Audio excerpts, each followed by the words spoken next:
Hello and welcome to Reimagining Love. I'm Dr. Alexandra Solomon. Relationships have the power to wound us and the power to heal us. As a clinical psychologist, author, and professor at Northwestern University, I've devoted my life to studying intimate partnerships and family dynamics.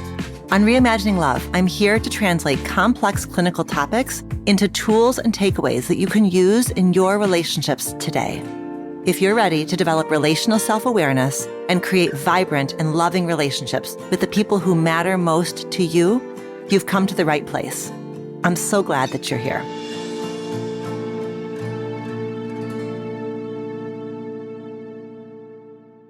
As we enter the holiday season, I imagine that you are looking forward to a season full of friends, family, and celebrations.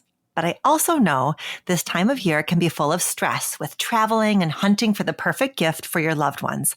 And that's why I'm so excited to bring you a special offer that goes beyond the typical gift-giving frenzy.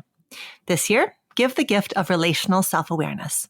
From now until December 20th, all of my online offerings are 20% off when you give them to a loved one. You can take this opportunity to share my hallmark course, Intimate Relationships 101, which focuses on building the strongest foundation for a thriving intimate relationship, relational self-awareness. This could be the perfect gift for the young adult in your life who's just beginning their journey with dating and partnership. This offer also includes 20% off my e-course, Can I Trust You Again? Rebuilding After Betrayal or Deceit. This e-course could serve as a gentle gift to a friend who's struggling in the aftermath of betrayal and deceit. Finally, the Reimagining Love workbook serves as a companion to this podcast. So this workbook would be a great gift for another Reimagining Love listener in your life. Visit dralexandrasolomon.com/giftguide2023 to explore these offerings. Alongside the sale, you'll also find suggestions for how to give these gifts in the most empathic and compassionate way. With your purchase of a course or the workbook, you'll receive a gift card to share with your loved one at the time that you choose. Visit dralexandrasolomon.com/giftguide2023. You can also find that link in the episode's show notes. This offer of 20% off my online offerings is only valid from now until December 20th. So I hope you take advantage of this unique chance to share the gift of relational self-awareness as you and your loved ones move into a new year. Happy learning and loving.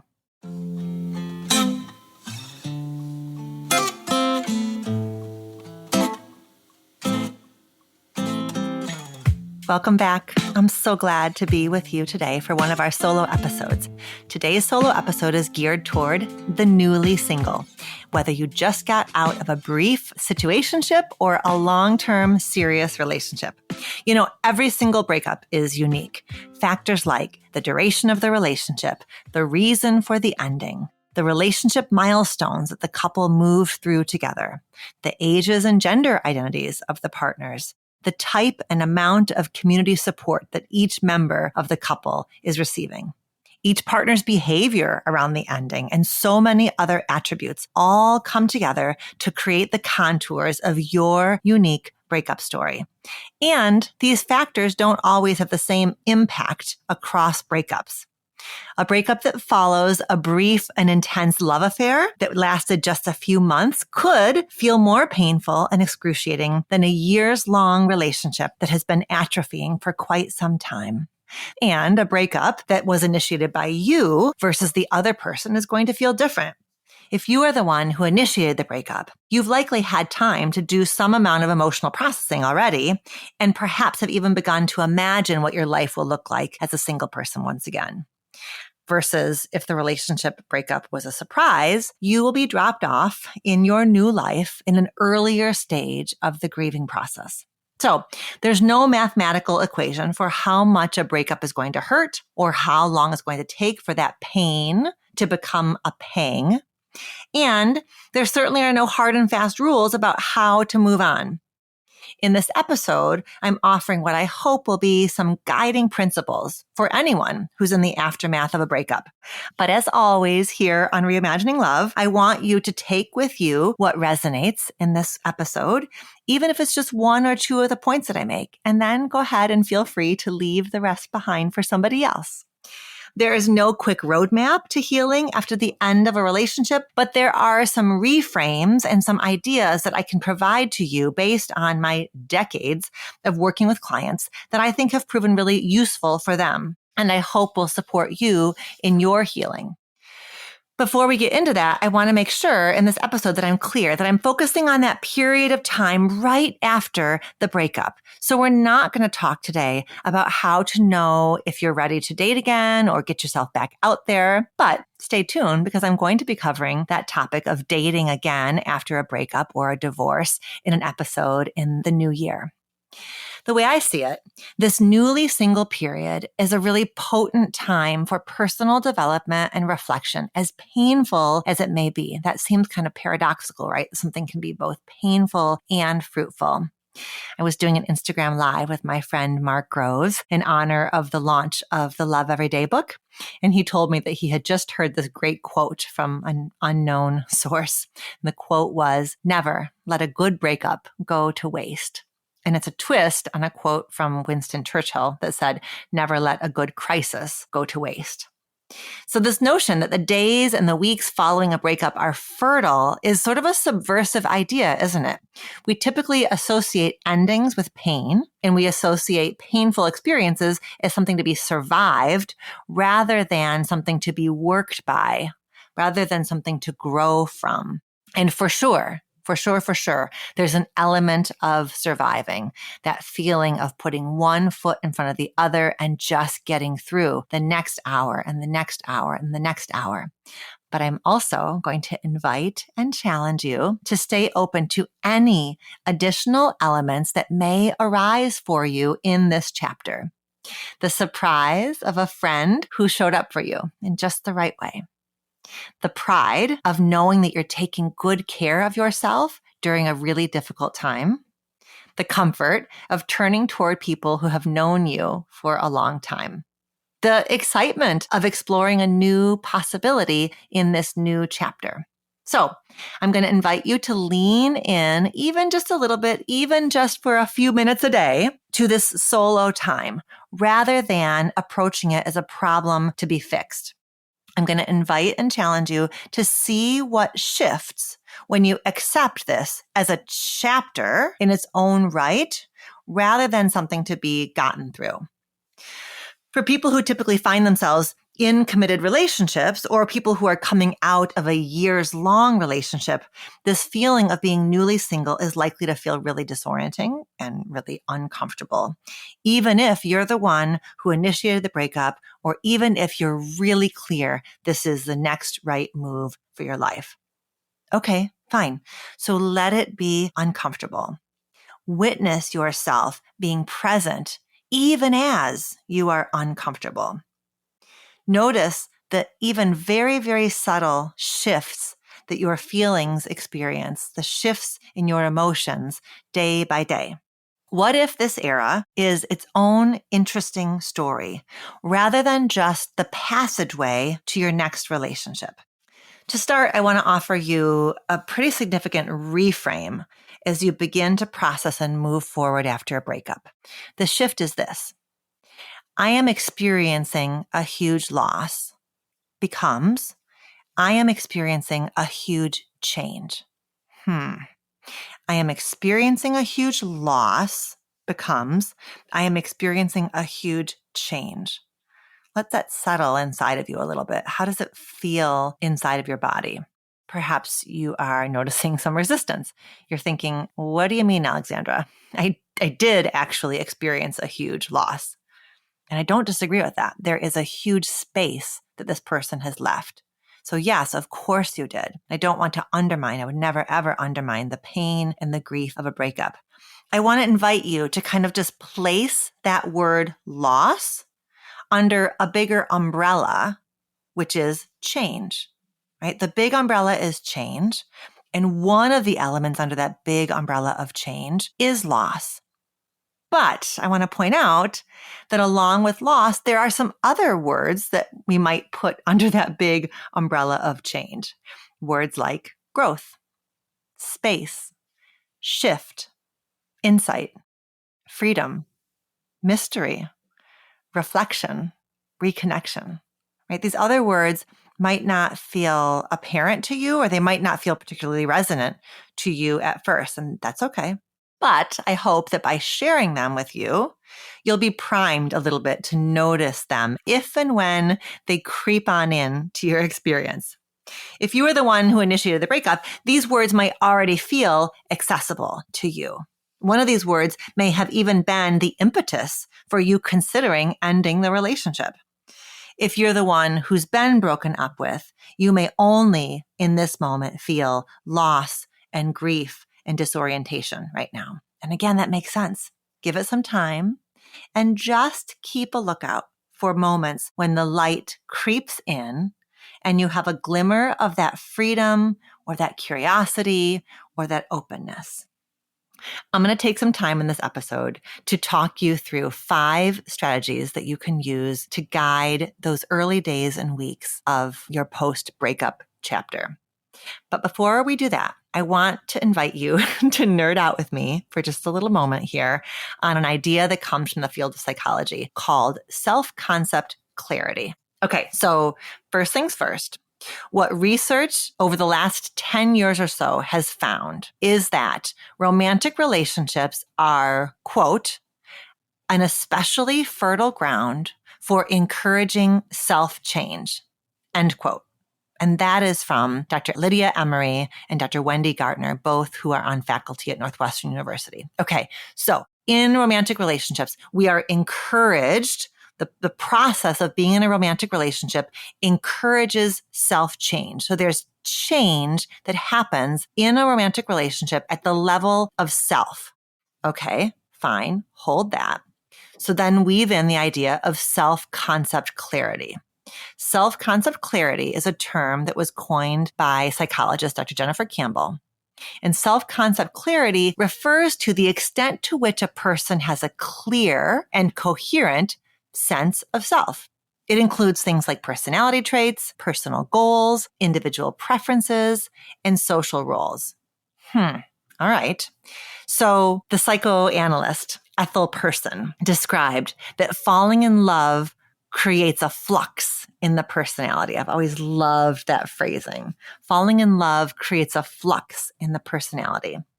Okay, self-concept clarity. Research has found that your self-concept expands when you become part of a couple. Your interests shift. Your sense of who you are in the world changes when you enter a romantic relationship. I had this vivid memory, like way, way back from my adolescence when I had my first boyfriend. I remember thinking, oh my gosh, I am someone's girlfriend. It was a really visceral, like a very felt sense that I was somehow different in the world as I occupied this different role. Not no longer myself, but just that I could feel, I remember that feeling of a shift in me as I was now part of, a couple. It was a new role. It was a new way of being. Okay, fine. I think that's something that really resonates. I think sometimes it's something that we resist because somehow we equate self-change with self-loss or self-abandonment. So I like this idea that it is an expansion of self. Okay, so if change happens at the level of self-identity and self-understanding when we enter a relationship, it makes sense then that in the wake of the relationship ending, your sense of self shifts again. Your self-concept clarity becomes a little bit fuzzy. The shift, the exit from a relationship is disorienting. Breakups are notoriously emotionally distressing. There are feelings of panic, feelings of despair, feelings of shame, and intense sadness. And all of that makes sense. And researchers who study self-concept clarity argue that the emotional distress experienced in a breakup is not only about the loss of this person. It is also emotional distress about the loss of a clear sense of self, the loss of a clear sense of who you are. This feeling of disorientation, this drop in self-concept clarity that is so disorienting and so distressing is backed up in the research. So Mavis Hetherington, who was one of the original child psychologists, who was one of the first to research the impact of divorce on children. And she found in her research that people who are going through a divorce described what she called a, quote, not me feeling. They didn't feel like themselves. They experienced a loss of self-concept clarity. And those of you who are longtime listeners to Reimagining Love may have heard me cite research from 2010 done by my colleague at Northwestern, Dr. Eli Finkel, and his colleagues, Dr. Erica Slaughter and Dr. Wendy Gardner. He studied a sample of people across time. So it was a longitudinal study, a prospective study. And one of the measures that he was giving the participants at intervals throughout the study was a measure of this self-concept clarity, the degree to which you feel clear about who you are as a person. Well, he predicted that throughout the course of the research, some of the people in his study were going to go through a breakup. And what he found is that the people who were going through a breakup experienced a precipitous drop in their self-concept clarity scores. In the wake of a breakup, they felt less clear about who they were as people. And again, this feeling of like, I don't quite know who I am. What do I like? What am I about? Who am I for? This feeling created and fueled emotional distress. And I suspect the emotional distress is one part just the ickiness of feeling like you don't know who you are, and a second part, a feeling of shame about the fact that you don't know who you are. It's that Buddhist concept that I've referenced in other episodes of the show that we call first arrow and second arrow. The first arrow is the distress. It is distressing to feel disoriented, to feel not me. The second arrow is the layer of meaning or interpretation or self-judgment that we layer on top of that disoriented feeling. First arrow, second arrow. So Eli Finkel and his colleagues in a write-up about this research said the following, quote, "Not only may couples come to complete each other's sentences, they may actually come to complete each other's selves. When the relationship ends, individuals experience not only pain over the loss of the partner, but also changes in themselves." Okay, so let's move now into 5 practical ideas about how you can structure your life to best serve your healing process in the wake of a breakup. We're going to talk now about 1, the power of nature, 2, the power of movement, 3, the power of nutrition, 4, the power of community, and 5, the power of discovery. As I move through these ideas, you'll hear that some of them are about creating stability on the inside of yourself, and some of these are about reaching for connection outside of yourself. And I think there's a flow or a dynamic between these two sort of contrasting elements of your journey. The more stable you can feel on the inside, the easier it's going to be to access the motivation, the creativity, and the curiosity that you're going to need to reach for connection, to kind of fill your cup. But the arrow goes the other way too. The more you are actively and proactively able to reach for support and for new experiences, the more stable you're going to feel on the inside. So there's that kind of back and forth of what's happening inside of you and what's happening around you. And I think each of them is going to inform and support the other. Okay, so 5 strategies. And I would like you to think about these as sort of like an artist's palette. Because grief can compromise creativity, I hope that by offering you a palette, you're going to feel like you are choosing rather than creating. I think it's much easier to choose. Like multiple choice is easier than short answer, right? So I'm giving you something that you can choose from or pull from or pick from rather than asking you to kind of ideate and start with a blank slate. And you get to bring these elements together in ways that feel good for you. And given that attendant sense of loss of self-concept clarity that I was just talking about, I also feel hopeful that these 5 strategies can also help you feel more like you. So approach these in a trial and error kind of way. No right, no wrong, just experimentation, just engaging in a process, releasing the outcome. Okay, number 1, the power of nature. Nature is a healer. And that's true even if you don't identify as an outdoorsy person. Time in nature has immense and proven health benefits. There was a meta-analytic review that was published in the Journal of Global Health in 2022. A meta-analysis is when a team of researchers comes together and they look at the aggregate findings. They look across many, many, many previous studies and they pull together a summary of what all these disparate studies have found. So this particular team looked at 39 studies from around the world that were exploring the impact that time in nature has on our health. They looked at what happens. I love this part of the study. They looked at what happens when we are in green spaces and blue spaces. So green spaces are parks and forests and gardens and farms and meadows, etc.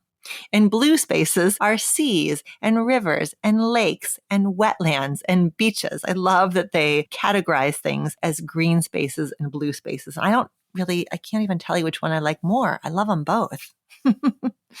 And then they looked at what are called NBIs, nature-based interventions, so I think it was, so some of the studies they looked at were kind of more formal nature interventions. I'm not proposing to you that you get involved in anything formal, though I'm sure it would be lovely as well.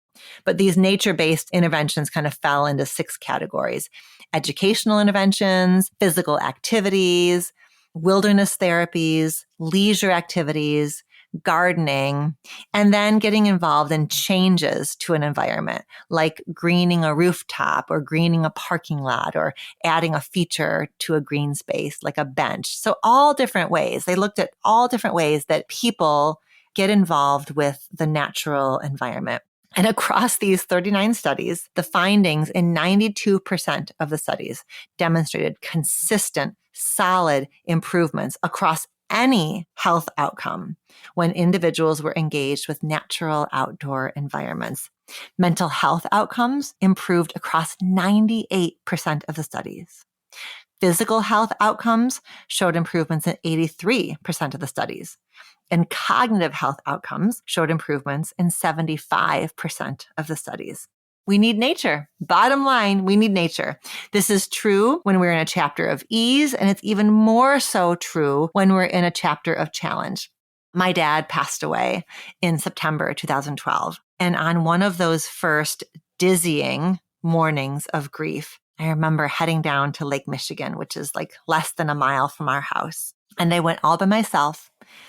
And I remember on the way down to the beach, I remember this feeling like I was on autopilot, and not just like grief autopilot, but like I knew, it was like I knew in my body that I had to get to the water. It was like my body knew what to do. And my job was just to listen and get my body there.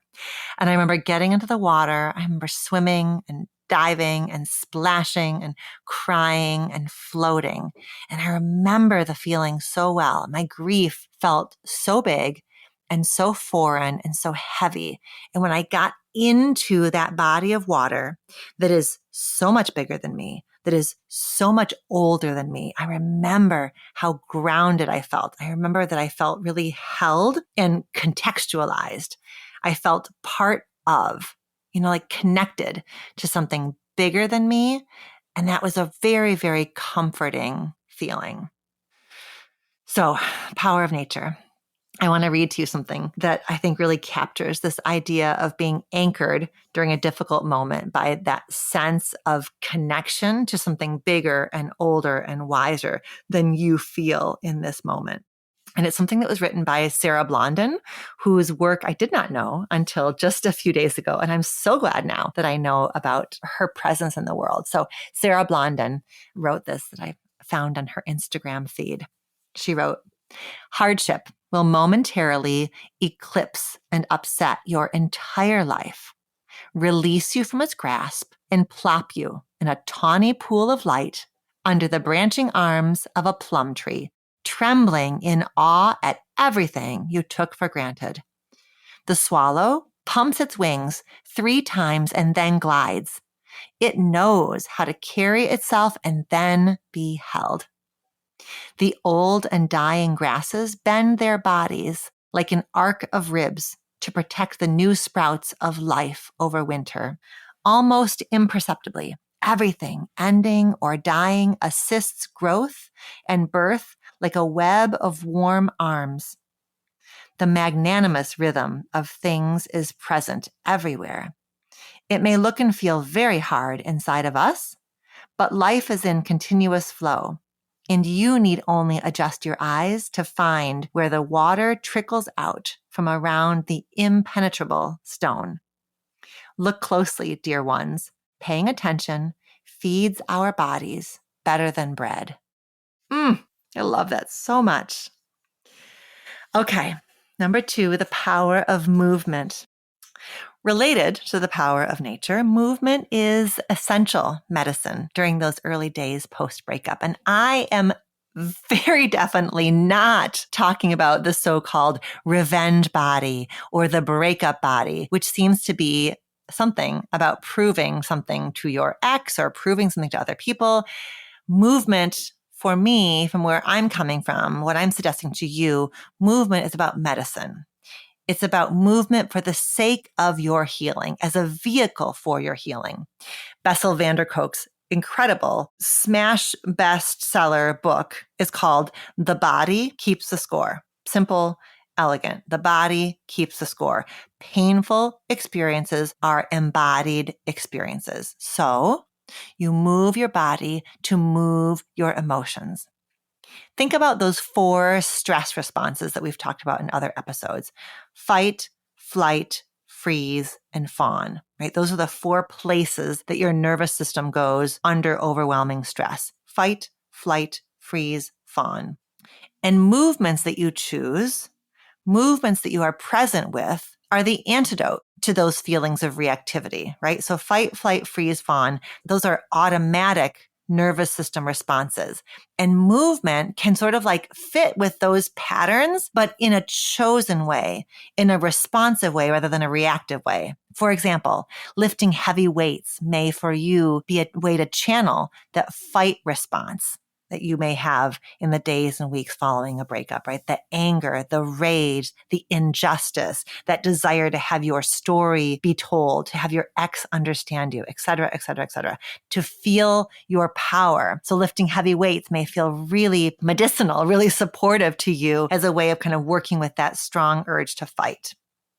Running might be a way for you to move with that feeling that you have of wanting to flee or escape or get away or run and hide. So choosing to run, choosing your direction, choosing your pace, choosing your music and your setting and your context may be really soothing to that part of you that just wants to flee. And any and all movements are going to counter that freeze response, right? Because when you feel frozen, as if there's nothing you can do, you're stuck, you're trapped. Movement counters that. Movement allows you to feel masterful in your space, knowing that you have agency, knowing that you have choice. And whatever movements you choose that help you feel powerful and present can also counter that stress response of fawning. Fawning is accommodating in a way that is self-sacrificing.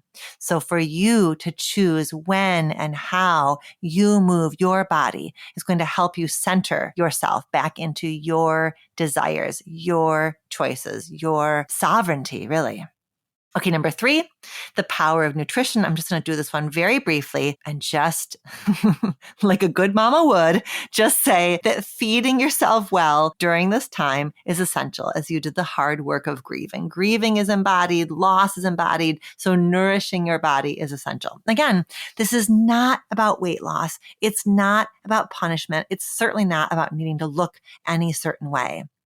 And it's also, by the way, not to shame you for any and all late night Ben and Jerry's that you may be reaching for sometimes. It's just a reminder that like nature and movement, food is medicine as well.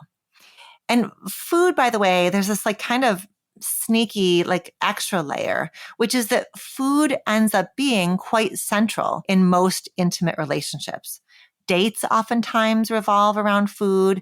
And as people's lives become entwined, couples often shop together, cook together, eat together, or plan for their meals together. And so that shift, if part of the shift for you is a shift towards cooking for one or cooking for yourself for maybe the first time or one of the first times, but that shift towards cooking alone, cooking solo might feel disorienting for you.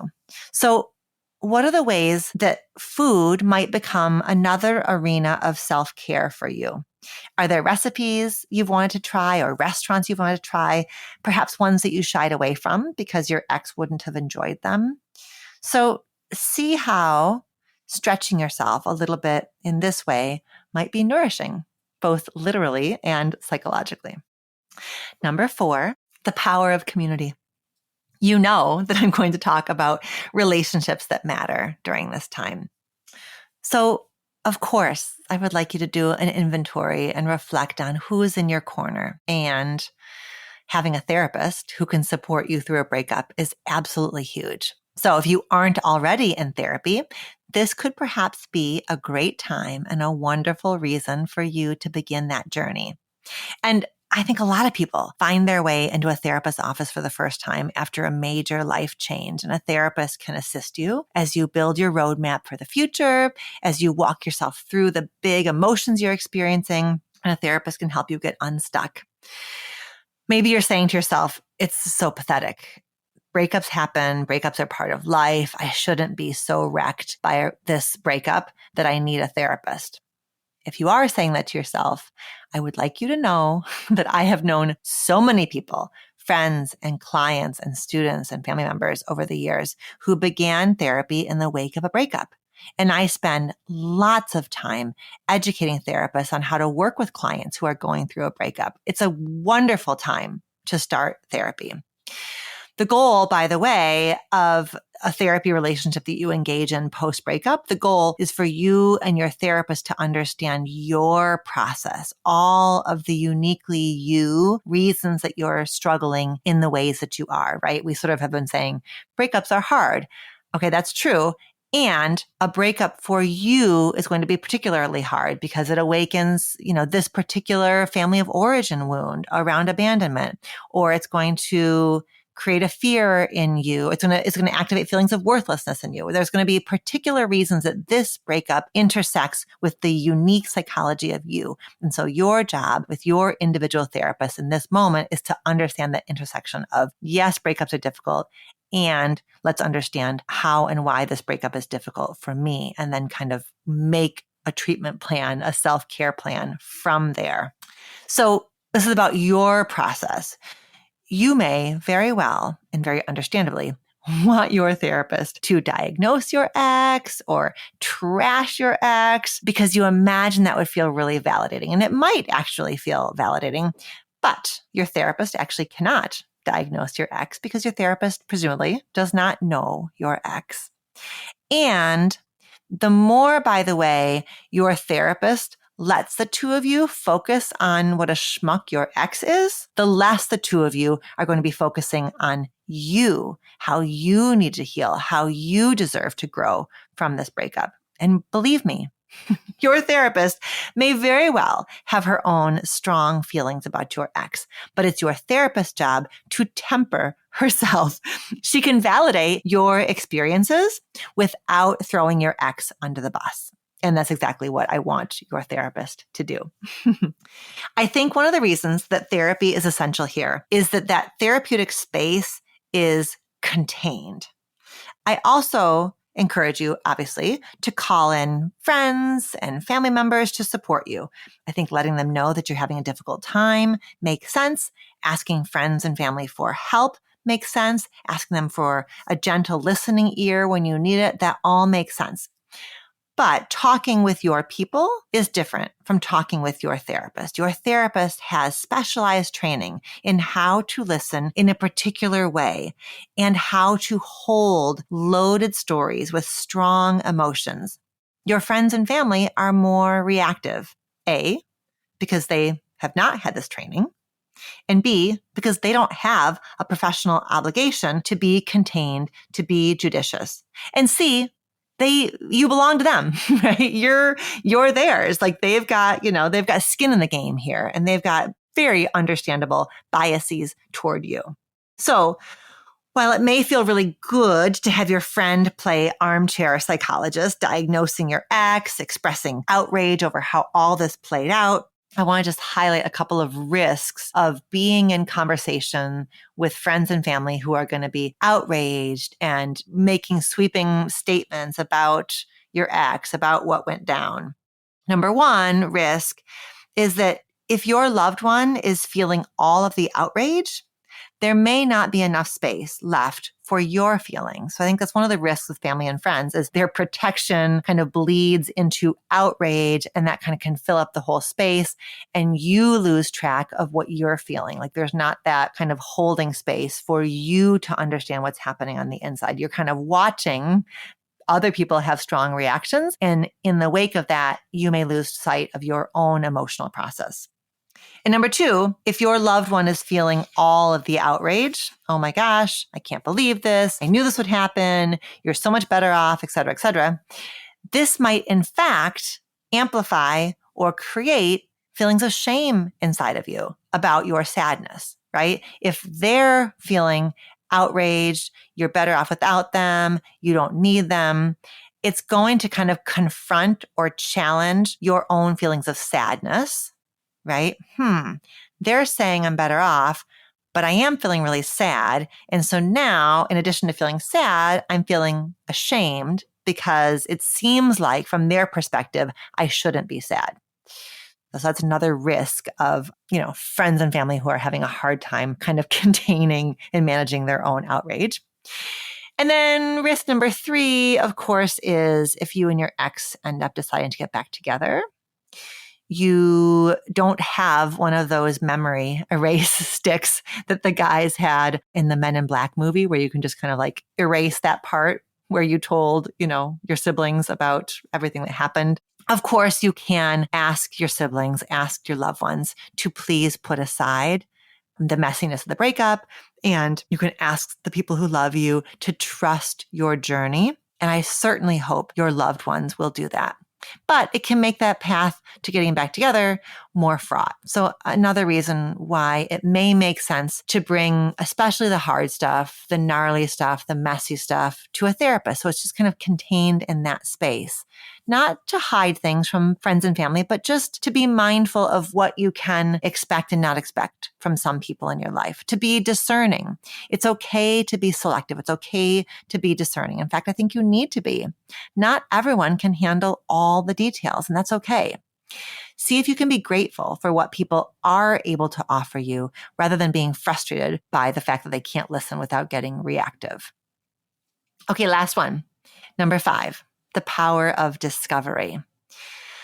I want to shine a light on the richness of this time for you, even if this time is a more solitary one.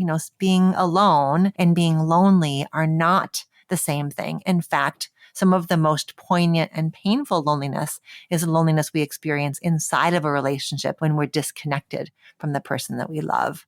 So you are in a solitary chapter, but that doesn't necessarily mean that you necessarily are in a lonely chapter. So coming back to that phrase I talked about in the beginning, this is a huge change. In reminding ourselves of that phrase, we remind ourselves that this is a major shift. And when something shifts, a new way of being becomes possible, right? In the space of the shift, what might emerge? And that's even the case if we did not want this to happen. A great example of this is in our relationships with our friends and our family. It's no secret that intimate relationships require a lot of time, a lot of attention, a lot of emotional energy. And often when one person becomes the center of our emotional world, other relationships might have gotten a bit deprioritized. And that's not necessarily a good thing or a bad thing, but it's a change. And now that the ground has shifted again, I wonder if you might ask yourself, who are the people that you are interested in reconnecting with, rediscovering, increasing the time that you spend with them? Is there a friend or a relative, perhaps someone who lives far away that you've always wanted to visit, but perhaps weekends with your significant other were, precious time, and so you really didn't have the time or the priority to make that trip? Well, when this shift happens, the opportunity may be there for you to take that trip now. What would it feel like to lean into that possibility, to plan even just a small adventure for yourself that maybe wouldn't have happened when you were in the relationship? And in even smaller ways, there might be additions that you can make to your routine that expand your life in ways that may not have been possible before. Maybe your partner disliked wine, but you've always wanted to take a wine tasting class. Maybe you love blasting heavy metal music, and now that you have the apartment all to yourself, you can do that once again. Whatever that small thing might be, I just invite you to lean into it a little bit. And it's not like compensatory. It's not revenge. It's just you noticing, how do you want to fill that space? What is possible now in the face of this change? You can ask around, see if any friends have started a cool new sports team, a workout class, a creative hobby, and consider joining in on the fun. You don't have to create an entirely new slate of activities. We all have busy lives, but even just exploring one small thing might be the thing that helps you begin to unlock feelings of excitement, newness, and possibility post-breakup, whether it's a solo activity or a social activity. So, bringing us to a close here, I want to leave you with some quotes that I think are powerful and really beautiful reminders of the opportunities that lie ahead for you in this new season of life. Okay, this quote, which I don't even know, this is from an unknown source. "I'm not really single, I'm dating myself." I love that idea of dating yourself.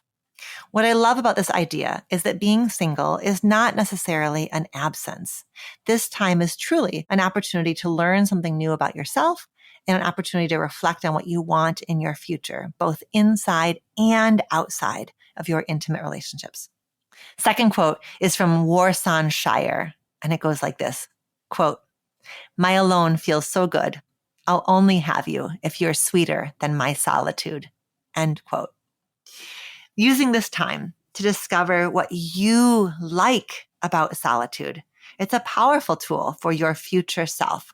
Falling in love is certainly a beautiful and fulfilling experience, but we all know that being in a relationship comes with sacrifices. It comes with challenges. So understanding yourself better, finding the joys and being your own best friend, that's going to aid you in all aspects of life and help you feel like you're able to make more intentional choices about relationships in the future.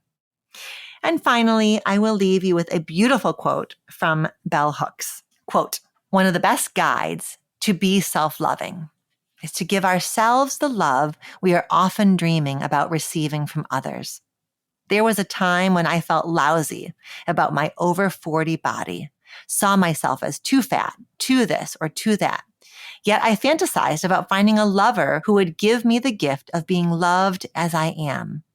It is silly, isn't it, that I would dream of someone else offering to me the acceptance and affirmation I was withholding from myself." This was the moment when the maxim, "you can never love anybody if you are unable to love yourself," made clear sense. And I add, do not ever expect to receive the love from someone else that you do not give yourself. End quote. Oof. Yeah. So not only are you worthy of love from others, you are certainly and surely worthy of having immense love for yourself. And right now, being gentle with yourself, being warm to yourself, and giving to yourself in ways that feel nurturing is a great place to start. I hope that I was able to give you some comfort and some guidance during this difficult time. As you navigate this new era, I hope that you can keep in mind the ideas we've covered here, the process of establishing stability, of looking and keeping your eye out for moments of hope, and seeking ways of filling your cup. And remember that there are opportunities in this era, opportunities to connect with yourself, to connect with others. So I thank you for being here with me today. And until next time, be well.